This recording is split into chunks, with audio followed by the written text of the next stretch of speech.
प्रभु का नाम ऊंचा होने पाए, प्रभु के नाम की महिमा हो। हम भजन संहिता 119 और उसका 62 पद को देख रहे थे, पढ़ेंगे हम। वो कह रहा है, तेरे धर्म में नियमों के कारण मैं आधी रात को भी, मेरा हृदय आधी रात को भी तुझे धन्य कहने के लिए तैयार है। मेरे अजीजों, मैंने पिछले दिनों में बताया था कि हमारा हृदय आभारी होना चाहिए, हमारा हृदय धन्यवाद से भरा हुआ होना चाहिए। और अगर नहीं है तो याद रखिए, हम अपनी आशीषों को खो रहे हैं। बल्कि अगर मैं ऐसा कहूँ तो कोई अतिशयोक्ति नहीं है कि जो आशीषें प्रभु की ओर से हमको मिली हैं वो भी जाएंगी। अगर हम प्रभु के प्रति धन्यवादित नहीं रहेंगे तो, और उन मनुष्यों के प्रति आभार व्यक्त करना, धन्यवाद देना, ये भी हमें सीखना चाहिए जिन्होंने हमारी किसी मुसीबत में सहायता किया है। और जो उन बातों को याद नहीं रखता, उन उपकारों को, उन भलाइयों को, उन करुणा को याद नहीं रखता, उस व्यक्ति को हम एहसान फरामोश, कृतज्ञ या थैंकलेस पर्सन बोलते हैं। मैं आपको कई बातें बता चुका था और मैंने कहा था मैं अभी आपको कई और बातें भी बताऊंगा जिससे आपके जीवन से ये पाप आपके जीवन से ही निकल जाए और आप परमेश्वर को और हर उस व्यक्ति के प्रति अपने धन्यवाद को हमेशा प्रेषित करने वाले व्यक्ति बन जाएं। आपके व्यक्तित्व में धन्यवाद जो है वो जुड़ जाए। मैं एक उदाहरण आपको बताना चाहता हूँ कि बाइबल का सबसे पहला राजा जो था वो है शाऊल। आप सब जानते हैं वो बिन्यामीन गोत्र का था, सबसे छोटी गोत्र का था। राजा बनने की कोई उसमें खूबी नहीं थी, क्योंकि उन दिनों में जब राजा बनाया जाता था तो बड़ों को बनाया जाता था। बड़ी सबसे जो घर में बुजुर्ग हो या बड़ी गोत्र हो उसको बनाया जाता था। लेकिन बिन्यामीन गोत्र का शाऊल नाम का एक व्यक्ति, शाऊल नाम का एक नौजवान व्यक्ति, परमेश्वर ने उस पर अनुग्रह किया और उसको राजा बना दिया। राजा बन गया, बहुत अच्छी बात है। आप सब उस कहानी को अच्छी रीति से जानते हैं। मैं पहला शमूएल 9वें अध्याय से बात कर रहा हूँ। और जब वो राजा बन गया तो उसे एक नबी भी मिला जिसका नाम था शमूएल। और परमेश्वर शमूएल के माध्यम से राजा को कुछ बातें बताता था। देखिए, आप राजा हैं, दो राजा होंगे आप, लेकिन नबी की अपनी एक अहमियत है। परमेश्वर शाऊल को भी जो आदेश देना चाहता था वो शमूएल के थ्रू देता था। और शमूएल उसको बताता था कि परमेश्वर ये चाहता है, जाकर ये काम करके आ। आप सब जानते हैं कि परमेश्वर के दास शमूएल ने शाऊल को कई काम बताए और उसमें से एक काम ये भी बताया था कि अमालेकियों का जाकर खात्मा करके आ, और भी बहुत सारी बातें हैं। लेकिन चलिए मैं आपको एक बात बताना चाहता हूं। अमालेकियों का खात्मा करने वो गया, पर जिस रीति से उसे आज्ञा दी गई थी उस रीति से उसने उस काम को नहीं किया और इस कारण परमेश्वर उससे प्रसन्न नहीं था। और जब परमेश्वर उससे प्रसन्न नहीं था तो एक बड़ी घटना वहाँ पर घटी। और वो घटना क्या थी वो मैं आपको बताना चाहता हूँ। कोई मेरे लिए निकाल के पढ़े पहला शमूएल और उसका 16वां अध्याय और उसका 14वां पद। यहोवा का आत्मा शाऊल पर से उठ गया। यहोवा का आत्मा शाऊल पर से उतर गया, उठ गया, चला गया। बस क्या ये आसान बात है? क्या ये गंभीर नहीं है? और क्यों चला गया? अगर आप 15वें अध्याय में अध्ययन करेंगे तो जो आज्ञा दी गई थी उसको उसने आधा अधूरा पूरा किया था। ऐसा नहीं कह रहा मैं किया नहीं, उसने वो गया नहीं, वो गया था, उसने अमालेकियों को मारा भी, लेकिन आज्ञा क्या थी? किसी पर कोमलता मत करना।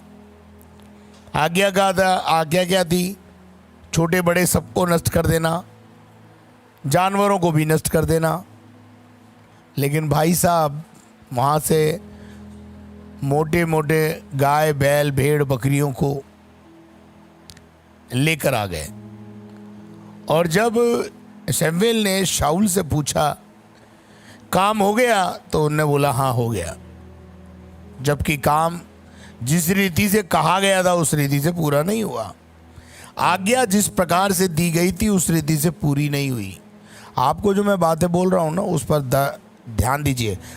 आज्ञा जैसे दी गई थी वैसे पूरी नहीं हुई, और ये बात परमेश्वर को पसंद नहीं आई। और परमेश्वर ने वो सामर्थ, वो अभिषेक, वो अपना आत्मा जो किसी पर्पस से शाऊल राजा को दिया गया था, बाइबल बताती है उसने अपना आत्मा उस पर से उठा लिया। याद रखिएगा, जब यहोवा का आत्मा उठ जाएगा तो क्या होगा? जब यहोवा की दी गई सुरक्षा हट जाएगी तो क्या होगा? आप जानना चाहते हैं कि क्या हुआ?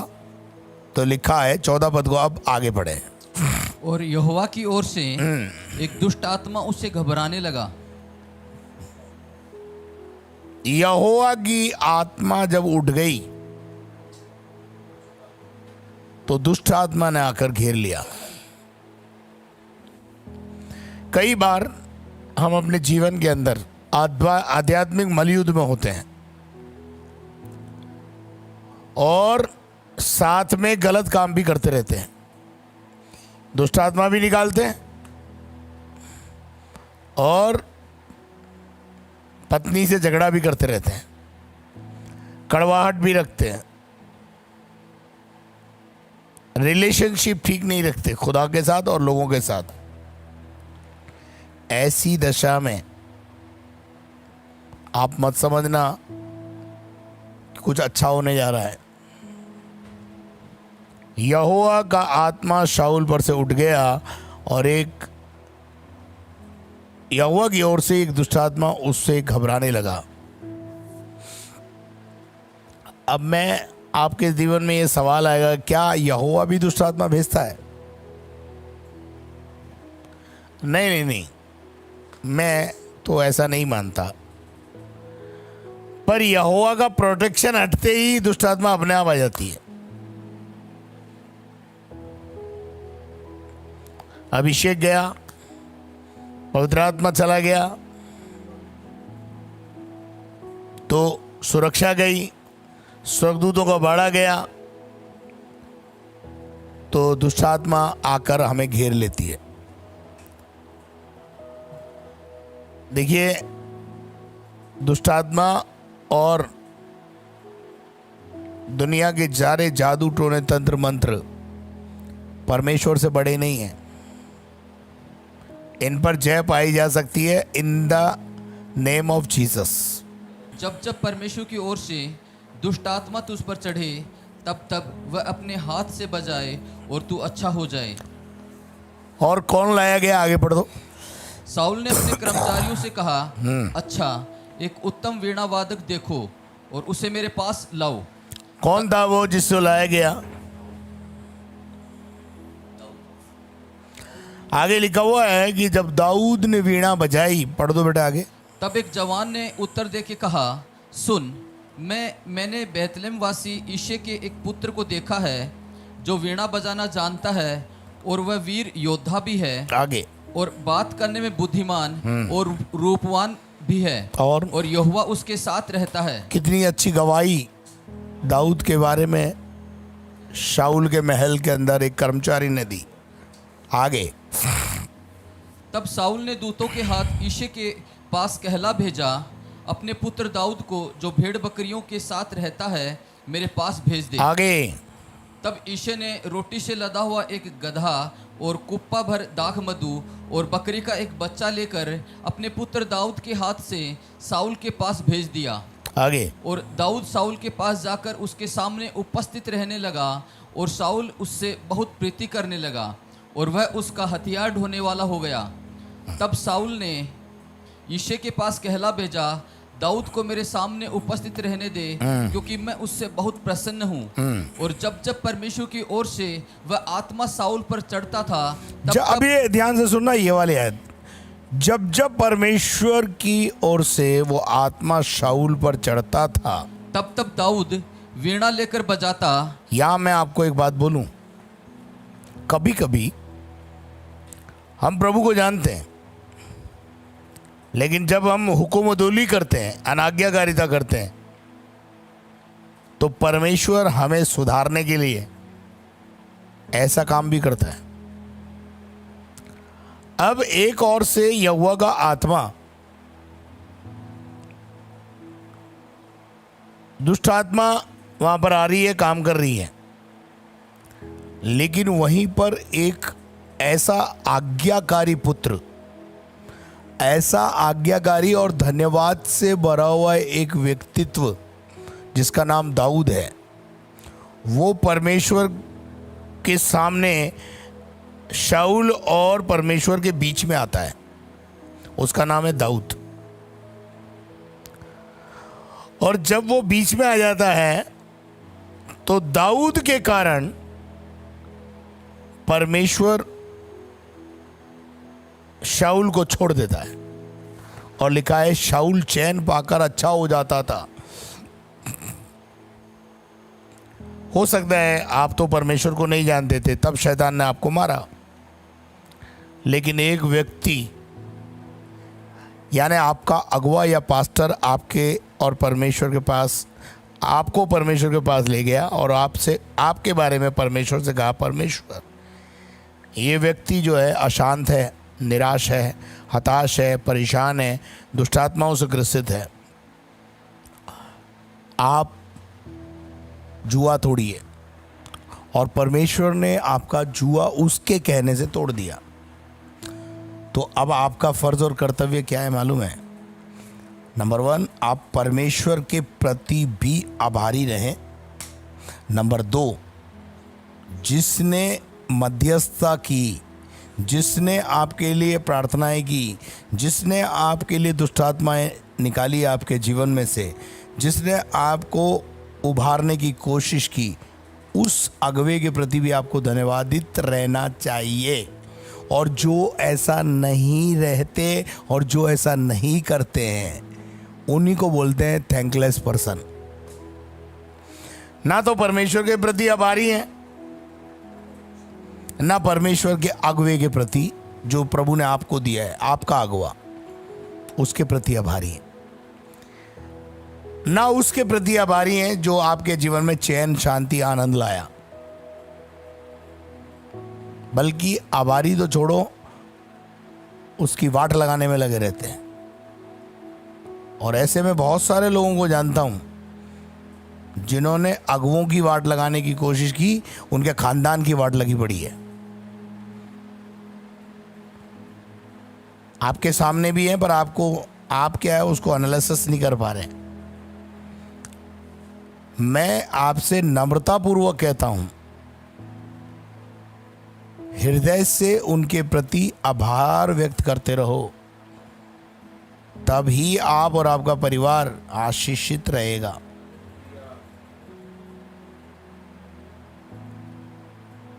आप बड़े आनंद से बोलते हैं मैंने पादरी की वाट लगा दी। पादरी की वाट नहीं लगी है, आपके खानदान की वाट लगी है, ये ध्यान रखना। क्योंकि जो कुछ आपने बोला है वो सब कुछ परमेश्वर ने सुना है। मैं आऊंगा अभी उस बात पे भी। जो कुछ आपने बोला है वो परमेश्वर ने सुना है। अय्यूब के मित्र अय्यूब के विषय में जो बोल रहे थे, बाइबल बताती है, परमेश्वर कहता है मैंने तुम्हारे सारी लाइंस को, कमेंट्स को सुना है। अब यहाँ पर मैं आपको बता रहा हूँ कि शाऊल में से जब दुष्टात्मा आती थी और दाऊद वीणा बजाता था और उसे शाऊल चैन पाकर अच्छा हो जाता था और वह दुष्टात्मा उससे हट जाता था। आगे कहानी चलती गई और दाऊद महल में रहने लगा, हथियार ढोने वाला बन गया। उसके बाद एक समय ऐसा भी आया कि वो सेना का सेनापति बन गया और बड़े बड़े युद्ध में शाऊल जो है दाऊद को भेजने लगा और दाऊद युद्ध जीतकर आने लगा। क्यों भाई, यही कहानी है ना पूरी, मेरे पास समय नहीं मैं आपको पूरा पढ़ाऊँ। और वहाँ लिखा है जिस जिस युद्ध में दाऊद जाता था यहोवा उसको जय दिलाता था। उसमें भी कोई प्रॉब्लम नहीं है भाई। प्रॉब्लम कहाँ से शुरू होती है? प्रॉब्लम दाऊद और शाऊल के बीच में कौन से बात से शुरू होती है जी? 18 का, हाँ पढ़ना जरा, 18 का 7। और वे स्त्रियां नाचती हुई हाँ, एक दूसरे के साथ ये गीत गाई। ये जो गीत है ना, जो स्त्रियों ने बनाया और गाया, इस गीत ने दोनों के जीवन में एक ऐसी कड़वाहट उत्पन्न कर दी। औरतों का गीत औरतों ने बनाया और औरतों ने गाया। यहां लिखा है स्त्रियां नाचती हुई एक दूसरे के साथ यह गाती रहीं। क्या गाया? साउल ने तो हजारों को परंतु दाऊद ने लाखों को मारा है। ये बात सुनकर ये सच्चाई तो थी, इसमें कोई झूठ तो बोला नहीं, झूठ भी गाया नहीं जैसा आज लोग हम झूठ गाते हैं। शाऊल ने तो हजारों को और लाखों को दाऊद ने मारा।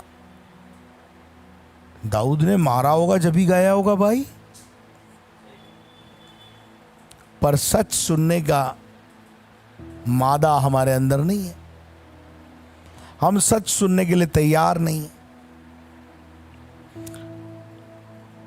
शाऊल क्या चाहता था?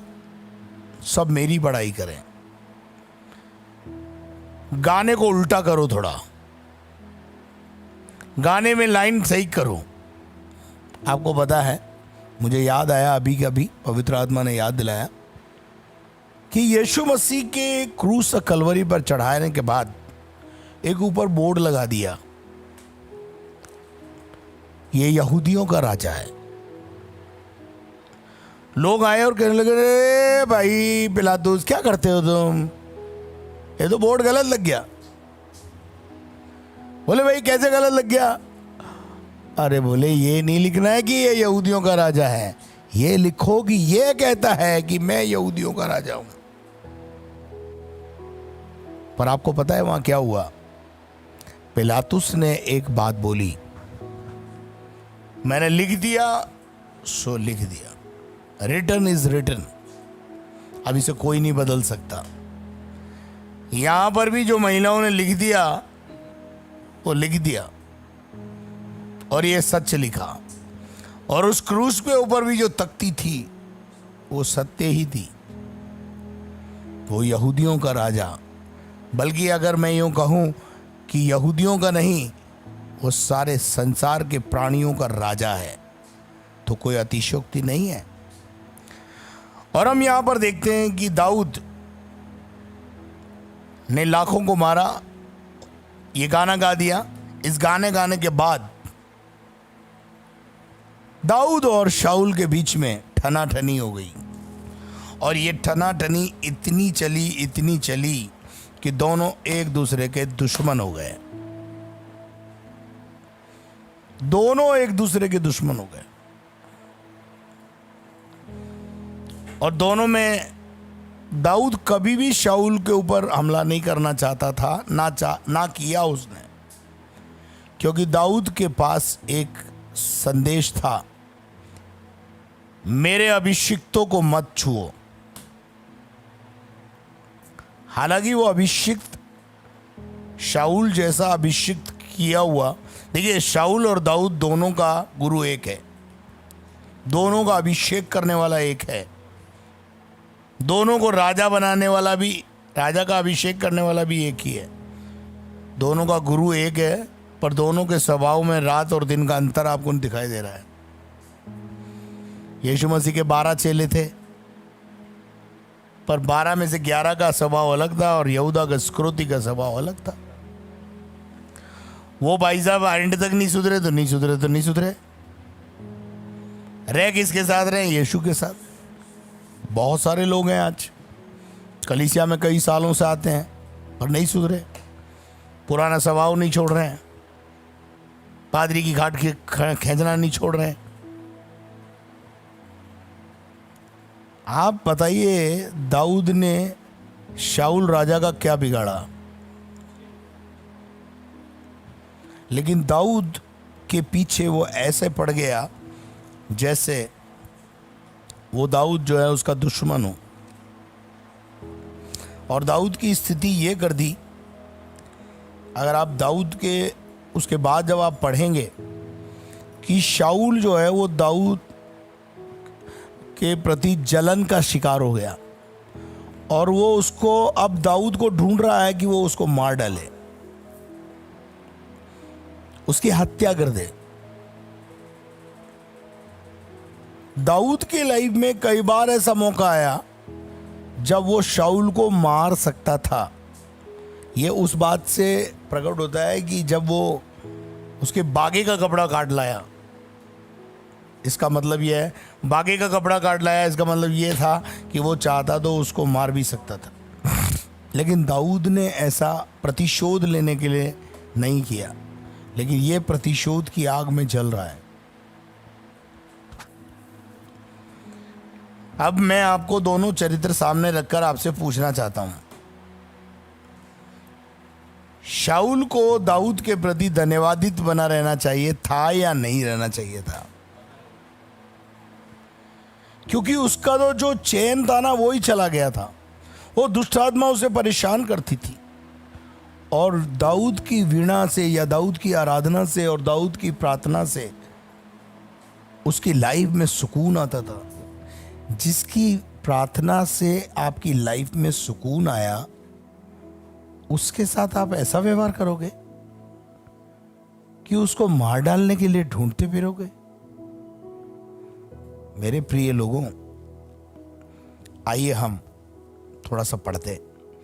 पहला शमूएल 24 अध्याय और उसके 12 पद से पढ़े हुए। यहोवा मेरा और तेरा न्याय करे, और यहोवा मेरा और तेरा न्याय करे। और यहोवा तुझसे मेरा बदला ले, परंतु मेरा हाथ तुझ पर न उठेगा। क्या बात है! ये दाऊद का स्टेटमेंट है, ये दाऊद का स्टेटमेंट है कि मेरा न्याय परमेश्वर करेगा, मैं अपना न्याय अपने हाथ में नहीं लूंगा। आप क्या समझते हैं, पास्टर को जब, अगवे को आप जब बोलते हैं और अगवा बिल्कुल चुपचाप रह करके सब बातों को सुनता और सहता है, तो आप क्या समझते हैं? आपने पादरी की बोलती बंद कर दी, आपने पादरी की वाट लगा दी। बाहर जाके बोलते हैं लोग ऐसा, आज मैंने पादरी को खींच दिया। मैं यहाँ की बात नहीं कर रहा हूँ, मैं अजमेर की बात नहीं कर रहा हूँ, मैं 30 साल से इन चीज़ों को अलग अलग स्थानों पे देख रहा हूँ। और उसके बाद लिखा है, यहोवा मेरा न्याय करे और परंतु मेरा हाथ तुझ पर ना उठेगा। आगे, प्राचीनों की नीति वचन के अनुसार दुष्टता दुष्ट से होती है, दुष्टता दुष्ट पैदा करता है, और परंतु मेरा हाथ तुझ पर ना उठेगा। मेरा हाथ तुझ पर ना उठेगा। आगे, इजराइल का राजा जिसका पीछा करने को निकला है। इजराइल का राजा किसका पीछा कर रहा है? एक छोटे से अदने से व्यक्ति का। पढ़ो। और किसके पीछे पड़ा है? एक मरे कुत्ते के पीछे। एक ऐसे व्यक्ति के पीछे जिसकी औकात, वो अपने आप को बोल रहा है मैं तो कुत्ते के समान हूं, और वो भी मरे हुए कुत्ते के समान हूं। आगे, और एक पिस्सू के पीछे। इसलिए यहोवा न्यायी होकर मेरा तेरा विचार करे और विचार करके मेरा मुकदमा लड़े। आहा, दाऊद ने अपना मुकदमा खुदा के हाथ में सौंप दिया। अब पढ़ो। और न्याय करके मुझे तेरे हाथ से बचाए। वो न्याय करेगा और हमें परमेश्वर के दासों को दुष्ट के हाथ से, हालेलुया। मारने वाले के हाथ से बचाएगा। पढ़ो। जब दाऊद साउल से ये बातें कह चुका, तब साउल ने कहा, हे मेरे बेटे दाऊद, क्या ये तेरा बोल है? तब साउल चिल्लाकर रोने लगा। फिर उसने दाऊद से कहा, तू मुझसे अधिक धर्मी है, तूने तो मेरे साथ भलाई की है। उसने दाऊद से कहा, तूने तो मेरे साथ भलाई की है। देखो, ये अतड़ियां बोलती है। मैं बोलता हूं ना, अपने प्रचार में कई बार बोला हूं, तुम्हारे होठ कुछ बोलते हैं लेकिन अतड़ियां कुछ और बोलती है। थैंक गॉड कि शाऊल को यहां कुछ समझ में आया, लेकिन सॉरी टू से लेट हो गया। सॉरी टू से लेट हो गया, क्योंकि न्याय सुप्रीम कोर्ट में चला गया। अगर कितना अच्छा होता कि जैसे यीशु मसीह ने कहा कि कोर्ट में जाने से पहले सुलह कर ले। मुकदमा खुदा के हाथ में चला गया। अब पछतावा हो रहा है। आगे पढ़ो। परंतु मैंने तेरे साथ बुराई की है। दाऊद से कहा, तू धर्मी है, पिस्सू नहीं है, तू कुत्ता नहीं है, तूने मेरे साथ भलाई की है, तूने वीणा बजा कर मेरी दुष्ट आत्मा निकाली, तेरी प्रार्थनाओं से मैं चंगा हुआ, तेरी प्रार्थनाओं से मेरे जीवन में बाहर आई, तेरी प्रार्थनाओं से मैं जमीन में धूली में पड़ा हुआ था, मैं तेरी प्रार्थना से उठा हूं, मैं ऊंचे पे गया हूं। आज लाखों करोड़ों रुपया कमाने की ताकत मेरे अंदर आई है तो तेरी प्रार्थना से आई है, परंतु मैंने तेरे साथ बुराई की है, परंतु मैंने तेरे साथ अच्छा नहीं किया, मैंने तेरे विषय में कभी अच्छा नहीं सोचा, अच्छा नहीं बोला। मैं आपसे कहना चाहता हूं, परमेश्वर के हाथ में मुकदमा जाए उससे पहले अगर आप होश में आएंगे तो आपको इससे फायदा मिलेगा, लेकिन अगर आप लेट हो गए तो बहुत मुश्किल का काम हो जाएगा। पढ़ो आगे। और तूने आज ये प्रकट किया है कि तूने मेरे साथ भलाई की है। तूने आज प्रकट कर दिया है कि तूने मेरे साथ भलाई की है। ये वो बागे का कपड़ा देख रहा होगा ना, कपड़ा लिखा है इसमें कि एक बागे का कपड़ा जो है उसने उसको क्या कर लिया था, काट लिया था। इसी 24वें अध्याय के और 4 पद में पढ़ दीजिए। जब दाऊद के जनों ने उससे कहा, सुन, आज वही दिन है जिसके विषय यहोवा ने तुझसे कहा था, मैं तेरे शत्रु को तेरे हाथ में सौंप दूंगा कि तू उससे मनमाना बर्ताव कर ले। तब दाऊद ने उठकर शाऊल के बागे की छोर को छिपकर काट लिया। छिपकर काट लेने का क्या मतलब है मालूम है? वो इतनी गहरी नींद में था कि चाहता तो मार सकता था, लेकिन दाऊद ने जब मुकद्दमा खुदा के हाथ में सौंपने का ठान लिया है तो अपने आप को वो अभिषेक पर हाथ चलाकर, वो कहता है मैं अभिषेक पर हाथ चलाकर दोषी नहीं बनना चाहता। आपको पता होना चाहिए कि एक अभिषिक्त व्यक्ति को जिसने आपके लिए दुआएं की है उसके प्रति आपका आभार हमेशा प्रकट होना चाहिए। अगर आप ऐसा करते हैं तो बहुत अच्छा करते हैं, और नहीं कर रहे हैं तो आप ऐसा करिए। अब आगे क्या लिखा है ब्रदर? 24 के आगे अंदर वहां जा पढ़। जब यहोवा ने मुझे तेरे हाथ में कर दिया तब तूने मुझे घात न किया। आगे भला क्या कोई मनुष्य अपने शत्रु को पाकर कुशल से जाने देता है? बताइए कोई आप अपने शत्रु को पाकर जब वो उससे बदला ले सकता है, क्या उसे जाने देगा? लेकिन आगे क्या हुआ? इसलिए जो तूने आज मेरे साथ किया है इसका अच्छा बदला परमेश्वर यहोवा तुझे दे। एक दिन शाऊल की आंख खुली, लेकिन देर से खुली। आगे, और अब मुझे मालूम हुआ है कि तू निश्चय राजा हो जाएगा। अभी इसको समझ में आ गया कि अब मेरा पतन का समय आ गया और अब ये राजा बनेगा। आगे, और इज़राइल का राज्य तेरे हाथ में स्थिर होगा। आगे, अब मुझसे यहोवा की शपथ खाकर कि मैं तेरे वंश को तेरे बाद नष्ट न करूंगा और तेरे पिता के घराने में से तेरा नाम मिटा न डालूंगा। देखिए, इसने शाऊल को ये समझ में आ गया कि मैं इससे जीत नहीं सकता हूं, तो उसने ये तो मान लिया कि मैं तो नष्ट हो जाऊंगा, पर उसने अपने वंश के लिए एक प्रॉमिस राजा से लिया कि तू मेरे वंश पर दया कर।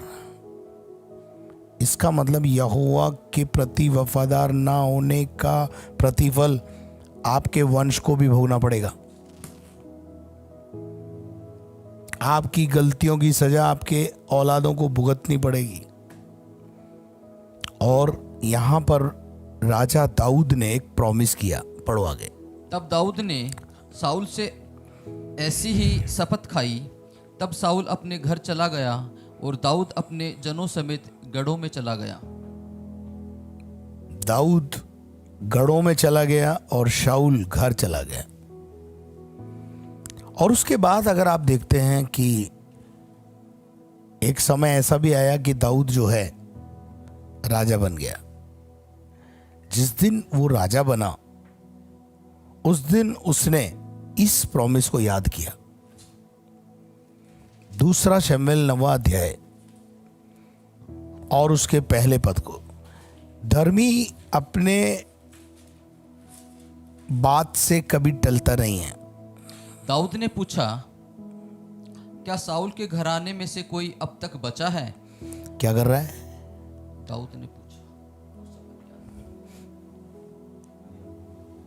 उस शपथ को याद रखा इसने कि जो उसने अपने दुश्मन से खाई थी, जो उसका जान का दुश्मन था, जानी दुश्मन था, उससे शपथ खा के ये कहा था कि तेरे शपथ शत्रु ने ये मांगा था कि मेरे वंश को बचा के रखना, उस पर दया बनाए रखना। और वहां क्या हुआ? पढ़ो।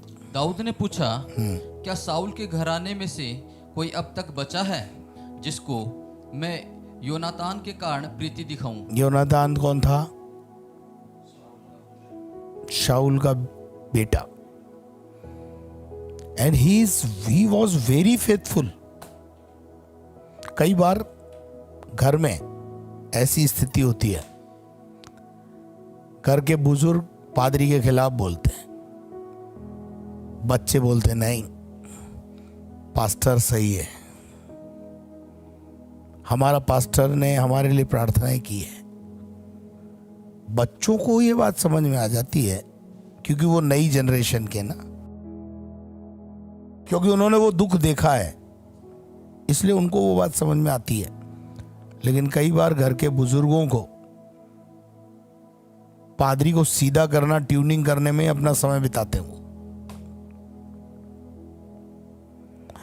लेकिन योनातान के कारण परमेश्वर ने, दाऊद ने कहा मैं उसको प्रीति दिखाऊंगा।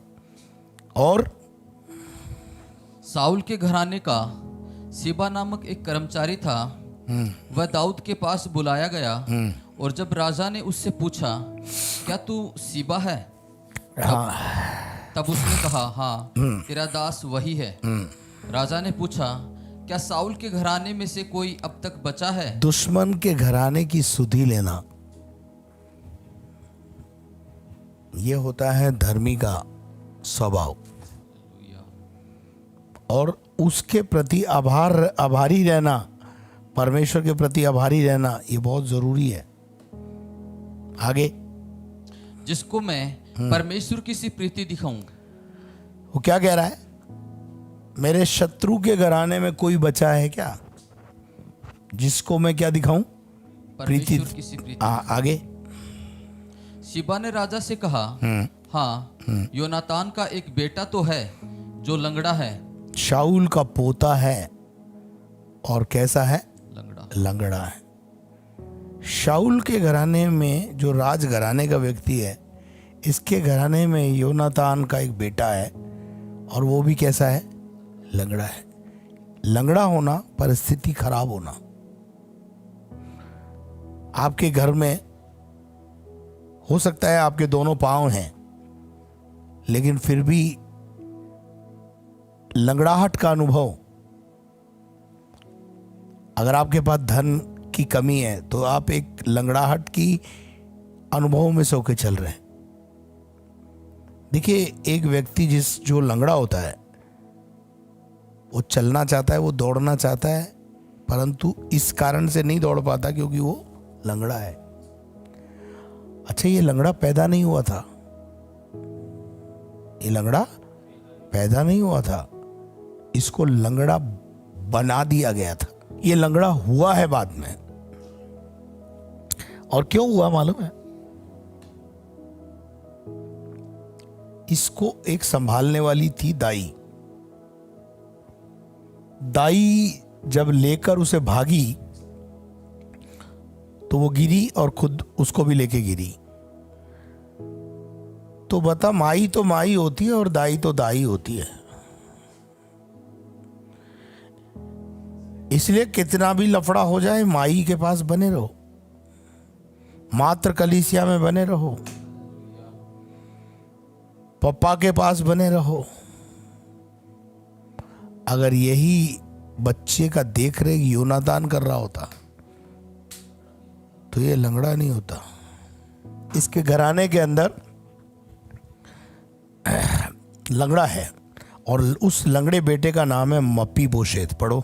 राजा ने उससे पूछा, वह कहाँ है? कहाँ है? सिबा ने राजा से कहा, वह तो लोदबार नगर में एमीएल के पुत्र माकीर के घर में रहता है। अब ये लोदबार नगर, अमीएल और माकीर, ये सब बंधनों को बताते हैं। लोदबार नगर का मतलब जहां कोई हरियाली नहीं है। अमीएल के पुत्र माकीर का घर है, मतलब बंधन में है।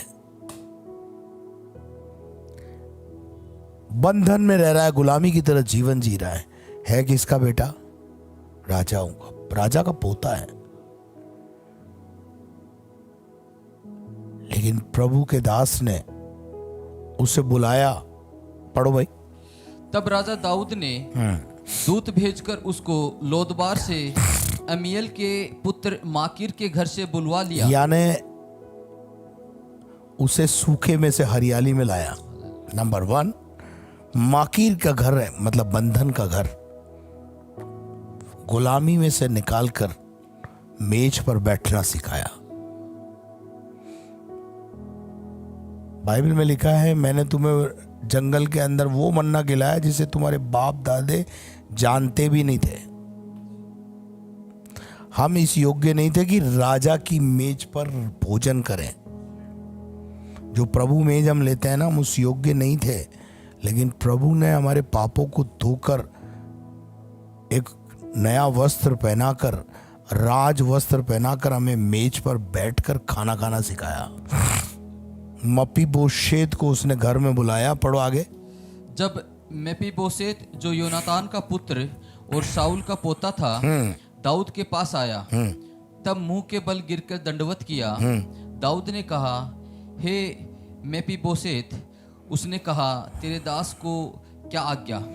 हाँ, पढ़ो आगे, पढ़ो जल्दी से दाऊद पढ़ो। ने उससे कहा, मत डर, मत डर। तेरे पिता योनातान के कारण मैं निश्चय तुझको प्रीति दिखाऊंगा, निश्चय मैं तुझसे प्रेम करूंगा और तेरे दादा साउल की सारी भूमि तुझे फेर दूंगा। हाय हाय, क्या बात है?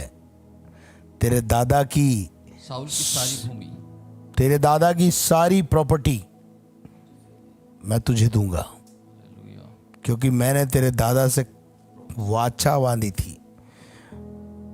बेशक ये योनातान के कारण आशीष पा रहा है, लेकिन दादा के साथ शपथ भी तो खाई थी कि वो भूमि मैं तुझे फेर दूंगा और तू मेरी मेज पर नित्य भोजन किया कर। दुश्मन के बच्चे को खाना मेज पे खिलाओगे। यह है परमेश्वर और यह है परमेश्वरीय स्वभाव। बस मैं आपको यही बताना चाहता था कि दाऊद ने भलाई की और उस भलाई के बदले शाऊल ने उसके साथ बुराई की। अरे जिसने तुम्हारे साथ भलाई की है तुम उसकी खाल खींचते हो, तुम उसको उल्टा सीधा बोलते हो, तुम उसके विषय में अच्छी सोच नहीं रखते हो। खुदा ना करे कि तुम्हारी औलाद मपीबोशेत की तरह बंधन में चली जाए। खुदा ना करे कि तुम्हारी औलाद माकीर के घर में पड़ी रहे और लंगड़ाहट में जीवन जिए। आओ आज शाम हम अपने जीवन को धन्यवादित बनाएं। जिन्होंने हमारे साथ भलाई की है उनकी बुराई करना बंद करके हम हमेशा उनके प्रति अपना आभार व्यक्त करना सीखें। थैंक्स पास्टर, थैंक्स, धन्यवाद, धन्यवाद परमेश्वर, धन्यवाद कि तूने मेरी लाइफ में एक अगुआ दिया जिसने मुझे रास्ता दिखाया, जिसने मुझे प्रभु के बारे में बताया। सो परमेश्वर ऐसा करने के लिए आपको बल दे। Praise the lord. Mount Carmel Ajmer YouTube channel जिन लोगों ने सब्सक्राइब नहीं किया हुआ है, मेहरबानी से इसे सब्सक्राइब करें, बेल आइकन की घंटी दबाएं। नंबर 2, यदि आप चाहते हैं कि आध्यात्मिक जीवन में आप आगे बढ़ें तो आपके सूचनार्थ में आपको बताना चाहता हूं, रोज सुबह 9 बजे से 10 बजे तक मॉर्निंग में डिवोशन होता है और मॉर्निंग डिवोशन के अंदर आप हमारे साथ शिरकत हासिल कर सकते हैं और दिन की शुरुआत आराधना, प्रार्थना और वचन के साथ कर सकते हैं। और इस प्रकार से 1 से सवा घंटा आप प्रभु की उपस्थिति में प्रतिदिन बैठ सकते हैं, वो भी लाइव। जब चलेगा तो आप उसका लाभ उठा सकते हैं। इसलिए आपको चैनल को सब्सक्राइब करना पड़ेगा। जैसा आप सबको विदित है कि इन दिनों में कलीसियाएं बंद हैं, छोटी कलीसियाएं और छोटे पास्टर्स जो कलीसियाएं चलाते थे उनकी घरेलू कलीसियाएं भी बंद है और बड़ी बड़ी कलीसियाओं को भी बंद करके रखा हुआ है, क्योंकि राजस्थान में इस प्रकार का जो कानून बनाया है, पूरे भारत के अंदर कई राज्यों में इस प्रकार का कानून है, उसको ध्यान में रखते हुए कई ऐसे कदम उठाए गए हैं जिससे पास्टर्स की आमदनी पर भी असर आया है। आर्थिक तौर से भी पास्टर्स परेशान हैं। यदि आप ऐसे पास्टर्स तक अपनी मदद पहुंचाना चाहते हैं तो आपसे मेरी अपील है कि आप अपना योगदान उन पास्टर्स के लिए, यदि आप चाहें तो हमारे पास भी भेज सकते हैं ताकि हम उन तक पहुंचा सकें। उसके लिए आपको जो हमारा QR कोड है उसका इस्तेमाल करना है और उसके ऊपर आपको पैसा, यदि आप सेवकाई के लिए भेजना चाहते हैं, उन पास्टर्स के लिए भेजना चाहते हैं तो आप भेज सकते हैं। Thank you and God bless you. प्रभु आपको आशीष दे। आप हमारी मिनिस्ट्री के लिए रोज प्रार्थना करते रहें और प्रार्थना में हमें उठाए रखें ताकि हम परमेश्वर की ताकत पाके खड़े रह सकें। धन्यवाद।